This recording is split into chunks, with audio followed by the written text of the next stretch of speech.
ఈరోజు ఆయన 20 పార్టీలని కలుపుకొని అందరూ యాక్సెప్టెన్స్ తీసుకొని అపోజిషన్ లీడర్గా మీ ముందు కూర్చొని ఉన్నాడు. అందరికీ నమస్కారం. ముఖ్యంగా ప్రేక్షకులకి అదేవిధంగా కో ప్యానలిస్ట్కి శుభ సాయంత్రం. మీరు చెప్పినటువంటి అపోజిషన్ లీడర్ ఏదైతే ప్రతిపక్ష నాయకుని హోదా సంబంధితటువంటి విషయాల్లో దాదాపు 10 సంవత్సరాల తర్వాత ఈరోజు మన అదే అపోజిషన్ లీడర్ అయినటువంటి రాహుల్ గాంధీకి ఈరోజు ఒక ప్రతిపక్ష నాయకుడు హోదా జరిగింది. దానికి కూడా మంచి అలవెన్స్లు కూడా ఉన్నాయి. క్యాబినెట్ హోదా ఉంటుంది, 3,30,000 రూపాయల జీతం ఉంటుంది. అదేవిధంగా అన్ని రకాలైనటువంటి రకరకాల ఉంటాయి. సరే, నేనేమంటున్నానంటే 10 సంవత్సరాల తర్వాత ఇప్పటికీ కూడా మా మోడీ గారు మూడోసారి ప్రధానమంత్రి, ప్రియతమ ప్రధాని నరేంద్ర మోదీ గారు మూడోసారి ప్రధానమంత్రి పీఠం ఎక్కిన తర్వాత కూడా కనీసం 100 సీట్లు కూడా వాటిని దాటనీయకుండా మేము నియంత్రించినామా లేదా?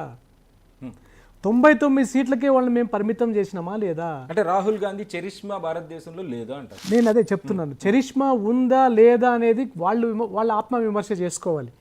వాళ్ళు అంతర్మదనం చేసుకోవాలి.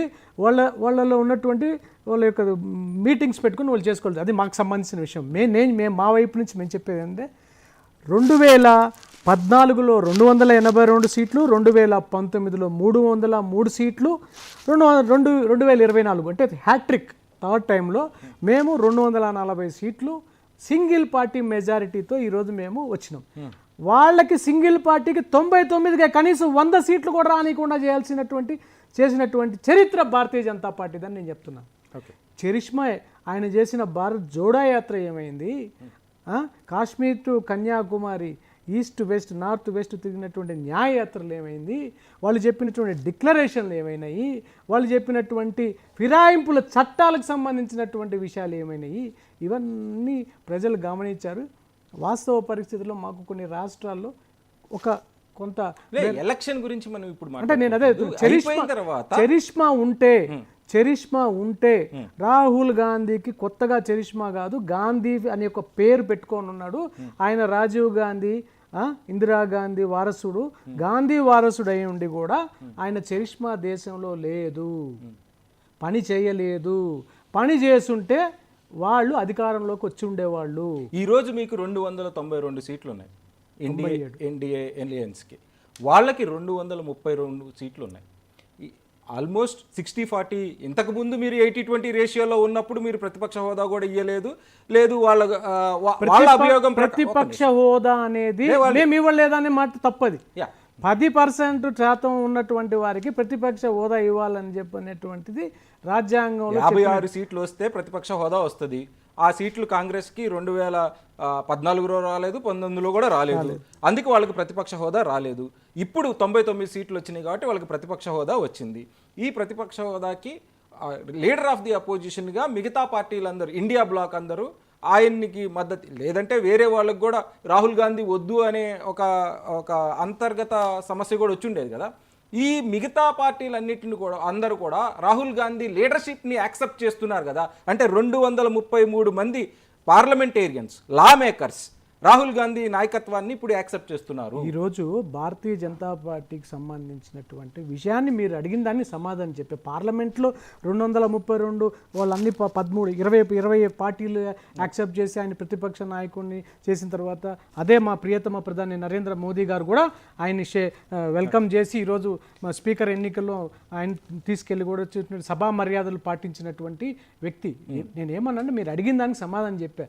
ఏ విధమైన సమాధానం చెప్పాము? ఉండుంటే చరిష్మా బాగుండంటే ఆల్రెడీ వాళ్ళకి గాంధీ కుటుంబం వారసత్వ సంపద ఉంది. గాంధీకి సంబంధించినటువంటి 60 సంవత్సరాల పరిపాలనకు సంబంధించినటువంటి మూడోసారి మా భారతీయ హ్యాట్రిక్లో ఎప్పుడైనా సరే మూడోసారి రావడం అనేది చాలా, అది నెహ్రూ తర్వాత మూడోసారి కన్సిక్యూటివ్గా భారత ప్రధానిగా ప్రమాణ స్వీకారం చేయడం అనేది మోదీ గారే. అందులో ఎలాంటి డౌట్ లేదు. దాన్ని నిలువరించే ప్రయత్నంలో మాత్రం విఫలమయ్యారు అని చెప్పని నేను 100% నేను దానికైతే చరిష్మా ఉందని మటుకు నేను ఒప్పుకోను. ఆయన చేసిన దానికి, ఆయన చూసినటువంటి ప్రతిపక్షాలు, ఆయన చేసినటువంటి రాజ్యాంగం మారిస్తే రాజ్యాంగాన్ని మారుస్తారు, రిజర్వేషన్లు తీసేస్తారు, ఇవన్నీ ఫేకు. ఫేక్ మాటలు ఫేక్ వీడియోలు చేసి వాళ్ళు ఆ సీట్లు వచ్చినాయి. ఇప్పుడు నేను ఒకటి సూటిగా అడుగుతున్నా Congress party spokes person Lingaiah Yadav గారికి, నేను ఒక్కసే అడుగుతున్నా, గతంలో రాజ్యాంగాన్ని ఎన్నిసార్లు ఎవరెవరు మార్చారనేటువంటిది మీరు ఒకసారి రికార్డు చూడండి. దాదాపు 99 సార్లు, దాదాపు 90 సార్లు రాజీవ్ గాంధీ ఫ్యామిలీ 60 సంవత్సరాల చేతిలో. కానీ మీరు ఇటువంటి దుష్ప్రచారం సాధించారు. మీ దుష్ప్రచారంతో ఈరోజు ప్రజలకి సంబంధించినటువంటి విజువలైజేషన్ని దెబ్బతీశారు. కానీ అయినా కానీ భారతీయ జనతా పార్టీ ఎన్డీఏ రేపు రాబోయే 5 సంవత్సరాల్లో అనుకున్నది చేయాల్సిన్నది అన్నీ చేస్తుంది, చేసి చూపిస్తుందని చెప్పి ఈ సందర్భంగా తెలియజేస్తాను. లింగం యాదవ్ గారు మీరు చెప్పండి. కాన్స్టిట్యూషన్ అమెండ్మెంట్స్ గురించి ఒక ప్రస్తావన వచ్చింది. అయితే అది కాన్స్టిట్యూయెంట్ అసెంబ్లీనే మనకి ఇచ్చిన ఒక అవకాశం. దాన్ని సవరణలు అంటాం మనం, జనరల్గా మార్పులు అనము, సవరణలు అంటాం. సరే, అది